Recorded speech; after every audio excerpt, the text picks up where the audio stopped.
दोस्तों, आज की कहानी एक ऐसी सच्ची घटना पर आधारित है जिसमें एक विमान उड़ान भरता है और बीच हवा से अचानक गायब हो जाता है और गायब होने के 35 साल बाद विमान लैंड करता है और इसे देखकर सभी हैरान रह जाते हैं। तो इस टाइम ट्रेवल की रहस्यमयी घटना की शुरुआत होती है 4 सितंबर 1954 को सैंटियागो एयरलाइंस की फ्लाइट EWA 513 के साथ। यह घटना इतनी डरावनी और रहस्यमयी थी कि इस घटना को दुनिया के सामने आने से पूरी तरह रोका गया, लेकिन बावजूद इसके ये खबर आग की तरह दुनिया में फैल गई। 4 सितंबर 1954 को सैंटियागो एयरलाइंस की फ्लाइट EWA 513 वेस्ट जर्मनी के एक एयरपोर्ट से 52 लोगों के साथ पोर्टो एलेग्रे ब्राजील के लिए उड़ान भरता है। शुरुआत में सब कुछ ठीक चल रहा था, लेकिन कुछ ही घंटों के बाद फ्लाइट का कांटेक्ट कंट्रोल रूम से टूट गया।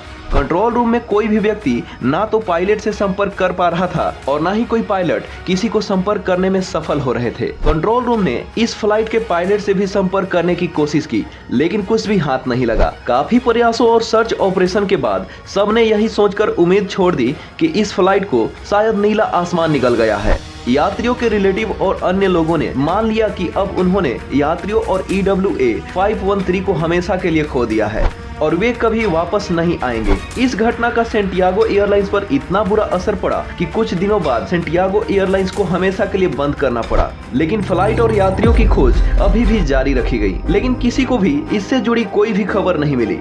लगभग 35 साल ऐसे ही बीत गए। अब तो लोग इस घटना को भूलने भी लगे थे, लेकिन 12 अक्टूबर 1989 को एक ऐसी घटना घटी जिसने सभी को चौंका दिया। इस दिन की सुबह पोर्टो एलेग्रे एयरपोर्ट के रडार में एक अनजान प्लेन दिखाई दिया जो तेजी से पोर्टो एलेग्रे एयरपोर्ट के रनवे की तरफ बढ़ता जा रहा था। जब एयरपोर्ट के ट्रैफिक कंट्रोल रूम तक ये खबर पहुंची तो सभी ने अपना ध्यान इस प्लेन की ओर केंद्रित किया, लेकिन जैसे ही ये प्लेन नजदीक आया तो सब एकदम हैरान और परेशान हो गए, क्योंकि उन्होंने प्लेन पर सैंटियागो एयरलाइंस लिखा हुआ पढ़ा था। लेकिन अब तक तो सैंटियागो एयरलाइंस को बंद हुए 35 साल बीत चुके थे। तो ये फ्लाइट बिना किसी चेतावनी के एयरपोर्ट पर लैंड कैसे कर सकती थी और अब तक कहां थी? सभी लोग इसी बारे में सोचकर घबरा रहे थे और थोड़ा डर भी रहे थे।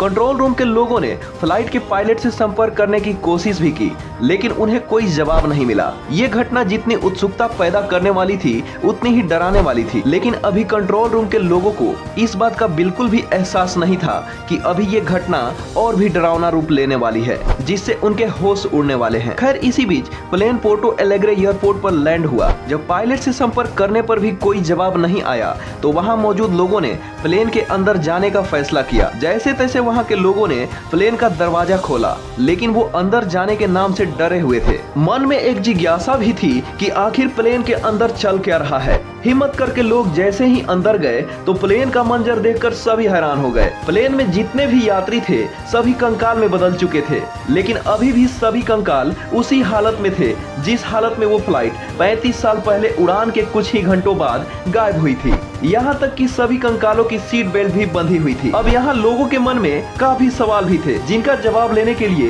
एयरपोर्ट अथॉरिटी के लोग कॉकपिट के दरवाजे की तरफ पायलट से मिलने गए, लेकिन जैसे ही उन्होंने दरवाजा खोला तो हक्के बक्के रह गए। दरअसल प्लेन का पायलट भी कंकाल बन चुका था, लेकिन पायलट के हाथ अभी भी प्लेन के नेविगेशन कंट्रोल पर ही थे, जो बहुत चौंकाने वाली बात थी। ब्राजील की सरकार ने इस प्लेन की खबर और पूरी रिसर्च की जानकारी बहुत ही गोपनीय रखी। उन्होंने पूरी कोशिश की कि किसी भी तरह की कोई भी जानकारी बाहर न आ पाए, जो कि हुआ भी। किसी को भी इस प्लेन की पूरी और सटीक जानकारी नहीं मिल पाई। जब ब्राजील सरकार की तरफ से इस तरह की रवैया दिखाया गया तो इस बात ने बहुत सी इन्वेस्टिगेशन एजेंसी का ध्यान अपनी ओर केंद्रित कर लिया, जिसमें से कुछ पैरानॉर्मल इन्वेस्टिगेशन एजेंसी सबसे आगे थी। इन्वेस्टिगेटर ये जानने में बहुत दिलचस्पी दिखाने लगे थे कि आखिर उस दिन क्या हुआ था, आखिर उस घटना में ऐसे कौन कौन से राज छिपे हुए थे जो पैरानॉर्मल एजेंसी और ब्राजील सरकार बाहर नहीं लाना चाहती थी। उस समय एक काफी मशहूर पैरानॉर्मल इन्वेस्टिगेटर और साइंटिस्ट हुआ करते थे, जिनका नाम डॉक्टर कोल्से अटेले था।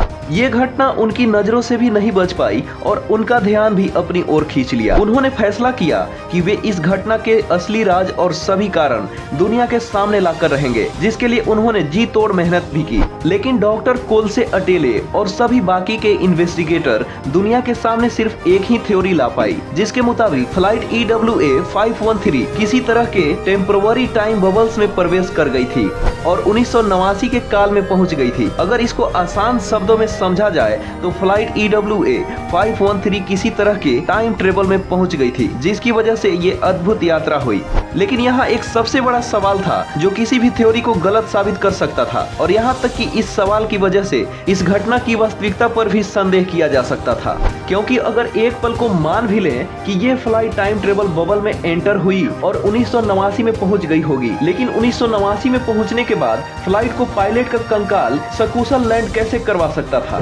हालांकि कुछ लोग इस घटना को महज एक काल्पनिक कहानी मानते हैं, बिल्कुल उसी तरह जिस तरह चीन की सड़क 375 से एक बस के रहस्यमय तरीके से गायब होने का दावा किया जाता रहा है। इस वीडियो का लिंक डिस्क्रिप्शन में दी गई है, आप चाहे तो देख सकते हैं। बाकी यह कहानी आपको कैसा लगा कमेंट में लिखिए, और अगर आपको ऐतिहासिक वीडियो, रहस्य वीडियो और विज्ञान से संबंधित वीडियो देखना पसंद है तो आप वीडियो को लाइक और चैनल को सब्सक्राइब कर सकते हैं, ताकि ऐसे ही वीडियो आप तक पहुंचती रहे सबसे पहले। तो आज के वीडियो में इतना ही, फिर मिलेंगे अगली वीडियो में नई जानकारी के साथ।